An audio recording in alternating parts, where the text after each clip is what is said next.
ಕಾಂಗ್ರೆಸ್ ಸರ್ಕಾರದ ಅಲ್ಪಸಂಖ್ಯಾತರ ಓಲೈಕೆ ರಾಜಕಾರಣ, ಇವರ ಓಲೈಕೆ ರಾಜಕಾರಣದ ಪರಿಣಾಮ ಒಂದ್ ಕಡೆ ಆದ್ರೆ ಹಿಂದೂಗಳಿಗೆ ಅಪಮಾನ ಮಾಡುವಂತ ಕೆಲಸ ಕಾಂಗ್ರೆಸ್ ಸರ್ಕಾರ ಬಂದಾಗ್ಲಿಂದಲೂ ಕೂಡ ನಡ್ಕೊಂಡು ಬರ್ತಾ ಇದೆ. ಅಧಿಕಾರದ ಮದ ನೆತ್ತಿಗೆ ಏರ್ದಾಗ ಈ ರೀತಿ ಎಲ್ಲವೂ ಕೂಡ ಮಾಡಿಸ್ತದೆ. ಹಾಗಾಗಿ ಇವತ್ತು ನಾವು ಗುಲ್ಬರ್ಗದಲ್ಲಿ ಆಳಂದದಲ್ಲಿ ಆಗಿರ್ತಕ್ಕಂತ ಆ ಘಟನೆ, ಆ ಕೇಸ್ಗಳನ್ನ ಹಿಂಪಡೆದಿರುವಂತದ್ದು, ಇವೆಲ್ಲವನ್ನು ಕೂಡ ನಾವು ಪ್ರತಿಭಟನೆ ಮಾಡಬೇಕು, ಸರ್ಕಾರಕ್ಕೆ ಬಿಸಿ ಮುಟ್ಟಿಸುವಂತ ಕೆಲಸ ಮಾಡಬೇಕು. ಆ ನಿಟ್ಟಿನಲ್ಲಿ ಹೋರಾಟವನ್ನು ಹಮ್ಮಿಕೊಂಡಿದ್ದೆ. ಡಿ.ಕೆ. ಶಿವಕುಮಾರ್ ಅವರ ನೇತೃತ್ವದ ಸರ್ಕಾರ ಹೇಗ್ ನಡೀತದೆ ನಾನ್ ಹೇಳುವಂತ ಅವಶ್ಯಕತೆ ಇಲ್ಲ. ತಮಗೆ ಗೊತ್ತಿರೋ ಹಾಗೆ ಕಳೆದ 3 ವರ್ಷದಲ್ಲಿ ಈ ಕಾಂಗ್ರೆಸ್ ಸರ್ಕಾರ ರಾಜ್ಯದ ಅಧಿಕಾರಕ್ಕೆ ಬಂದಾಗಿನಿಂದ ಯಾವುದೇ ಒಂದು ಅಭಿವೃದ್ಧಿ ಕೆಲಸ ಕಾರ್ಯಗಳು ಮಾಡೋದಕ್ಕೆ ಸಾಧ್ಯ ಆಗಿಲ್ಲ.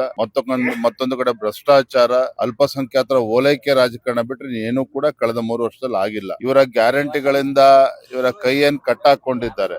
ಅನುದಾನದ ಕೊರತೆಯಿಂದಾಗಿ ಇವರು ಕೂಡ ಡಿ.ಕೆ. ಶಿವಕುಮಾರ್ ಅವರು ಕೂಡ ರಾಜ್ಯದ ಅಭಿವೃದ್ಧಿಯನ್ನ ಮಾಡೋದಕ್ಕೆ ಸಾಧ್ಯ ಇಲ್ಲ. ಹಾಗಾಗಿ ಆಗ್ಲೇ ಅವ್ರು ಇನ್ನೂ ಚಾರ್ಜ್ ತಗೊಳ್ಳಿ, ಮುಖ್ಯಮಂತ್ರಿ ಪ್ರಮಾಣ ವಚನ ತೆಗೆದುಕೊಳ್ಳಿ, ಅವೇನು ಭಾರತೀಯ ಜನತಾ ಪಾರ್ಟಿಯನ್ನು ಹೇಗೆ ಎದುರಿಸಬೇಕು, ಏನ್ ಮಾಡ್ಬೇಕು ಅಲ್ಲವನ್ನು ಕೂಡ. ಕಾಂಗ್ರೆಸ್ ಸರ್ಕಾರದ ಅಲ್ಪಸಂಖ್ಯಾತರ ಓಲೈಕೆ ರಾಜಕಾರಣ, ಇವರ ಓಲೈಕೆ ರಾಜಕಾರಣದ ಪರಿಣಾಮ ಒಂದ್ ಕಡೆ ಆದ್ರೆ ಹಿಂದೂಗಳಿಗೆ ಅಪಮಾನ ಮಾಡುವಂತ ಕೆಲಸ ಕಾಂಗ್ರೆಸ್ ಸರ್ಕಾರ ಬಂದಾಗ್ಲಿಂದಲೂ ಕೂಡ ನಡ್ಕೊಂಡು ಬರ್ತಾ ಇದೆ. ಅಧಿಕಾರದ ಮದ ನೆತ್ತಿಗೆ ಏರ್ದಾಗ ಈ ರೀತಿ ಎಲ್ಲವೂ ಕೂಡ ಮಾಡಿಸ್ತದೆ. ಹಾಗಾಗಿ ಇವತ್ತು ನಾವು ಗುಲ್ಬರ್ಗದಲ್ಲಿ ಆಳಂದದಲ್ಲಿ ಆಗಿರ್ತಕ್ಕಂತ ಆ ಘಟನೆ, ಆ ಕೇಸ್ಗಳನ್ನ ಹಿಂಪಡೆದಿರುವಂತದ್ದು, ಇವೆಲ್ಲವನ್ನು ಕೂಡ ನಾವು ಪ್ರತಿಭಟನೆ ಮಾಡಬೇಕು, ಸರ್ಕಾರಕ್ಕೆ ಬಿಸಿ ಮುಟ್ಟಿಸುವಂತ ಕೆಲಸ ಮಾಡಬೇಕು. ಆ ನಿಟ್ಟಿನಲ್ಲಿ ಹೋರಾಟವನ್ನು ಹಮ್ಮಿಕೊಂಡಿದ್ದೆ. ಡಿ.ಕೆ. ಶಿವಕುಮಾರ್ ಅವರ ನೇತೃತ್ವದ ಸರ್ಕಾರ ಹೇಗ್ ನಡೀತದೆ ನಾನ್ ಹೇಳುವಂತ ಅವಶ್ಯಕತೆ ಇಲ್ಲ. ತಮಗೆ ಗೊತ್ತಿರೋ ಹಾಗೆ ಕಳೆದ 3 ವರ್ಷದಲ್ಲಿ ಈ ಕಾಂಗ್ರೆಸ್ ಸರ್ಕಾರ ರಾಜ್ಯದ ಅಧಿಕಾರಕ್ಕೆ ಬಂದಾಗಿನಿಂದ ಯಾವುದೇ ಒಂದು ಅಭಿವೃದ್ಧಿ ಕೆಲಸ ಕಾರ್ಯಗಳು ಮಾಡೋದಕ್ಕೆ ಸಾಧ್ಯ ಆಗಿಲ್ಲ.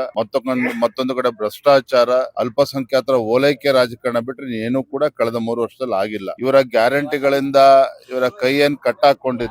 ಅನುದಾನದ ಕೊರತೆಯಿಂದಾಗಿ ಇವರು ಕೂಡ ಡಿ.ಕೆ. ಶಿವಕುಮಾರ್ ಅವರು ಕೂಡ ರಾಜ್ಯದ ಅಭಿವೃದ್ಧಿಯನ್ನ ಮಾಡೋದಕ್ಕೆ ಸಾಧ್ಯ ಇಲ್ಲ. ಹಾಗಾಗಿ ಆಗ್ಲೇ ಅವ್ರು ಇನ್ನೂ ಚಾರ್ಜ್ ತಗೊಳ್ಳಿ, ಮುಖ್ಯಮಂತ್ರಿ ಪ್ರಮಾಣ ವಚನ ತೆಗೆದುಕೊಳ್ಳಿ, ಅವೇನು ಭಾರತೀಯ ಜನತಾ ಪಾರ್ಟಿಯನ್ನು ಹೇಗೆ ಎದುರಿಸಬೇಕು, ಏನ್ ಮಾಡ್ಬೇಕು ಅಲ್ಲವನ್ನು ಕೂಡ. ಕಾಂಗ್ರೆಸ್ ಸರ್ಕಾರದ ಅಲ್ಪಸಂಖ್ಯಾತರ ಓಲೈಕೆ ರಾಜಕಾರಣ, ಇವರ ಓಲೈಕೆ ರಾಜಕಾರಣದ ಪರಿಣಾಮ ಒಂದ್ ಕಡೆ ಆದ್ರೆ ಹಿಂದೂಗಳಿಗೆ ಅಪಮಾನ ಮಾಡುವಂತ ಕೆಲಸ ಕಾಂಗ್ರೆಸ್ ಸರ್ಕಾರ ಬಂದಾಗ್ಲಿಂದಲೂ ಕೂಡ ನಡ್ಕೊಂಡು ಬರ್ತಾ ಇದೆ. ಅಧಿಕಾರದ ಮದ ನೆತ್ತಿಗೆ ಏರ್ದಾಗ ಈ ರೀತಿ ಎಲ್ಲವೂ ಕೂಡ ಮಾಡಿಸ್ತದೆ. ಹಾಗಾಗಿ ಇವತ್ತು ನಾವು ಗುಲ್ಬರ್ಗದಲ್ಲಿ ಆಳಂದದಲ್ಲಿ ಆಗಿರ್ತಕ್ಕಂತ ಆ ಘಟನೆ, ಆ ಕೇಸ್ಗಳನ್ನ ಹಿಂಪಡೆದಿರುವಂತದ್ದು, ಇವೆಲ್ಲವನ್ನು ಕೂಡ ನಾವು ಪ್ರತಿಭಟನೆ ಮಾಡಬೇಕು, ಸರ್ಕಾರಕ್ಕೆ ಬಿಸಿ ಮುಟ್ಟಿಸುವಂತ ಕೆಲಸ ಮಾಡಬೇಕು. ಆ ನಿಟ್ಟಿನಲ್ಲಿ ಹೋರಾಟವನ್ನು ಹಮ್ಮಿಕೊಂಡಿದ್ದೆ. ಡಿ.ಕೆ. ಶಿವಕುಮಾರ್ ಅವರ ನೇತೃತ್ವದ ಸರ್ಕಾರ ಹೇಗ್ ನಡೀತದೆ ನಾನ್ ಹೇಳುವಂತ ಅವಶ್ಯಕತೆ ಇಲ್ಲ. ತಮಗೆ ಗೊತ್ತಿರೋ ಹಾಗೆ ಕಳೆದ 3 ವರ್ಷದಲ್ಲಿ ಈ ಕಾಂಗ್ರೆಸ್ ಸರ್ಕಾರ ರಾಜ್ಯದ ಅಧಿಕಾರಕ್ಕೆ ಬಂದಾಗಿನಿಂದ ಯಾವುದೇ ಒಂದು ಅಭಿವೃದ್ಧಿ ಕೆಲಸ ಕಾರ್ಯಗಳು ಮಾಡೋದಕ್ಕೆ ಸಾಧ್ಯ ಆಗಿಲ್ಲ.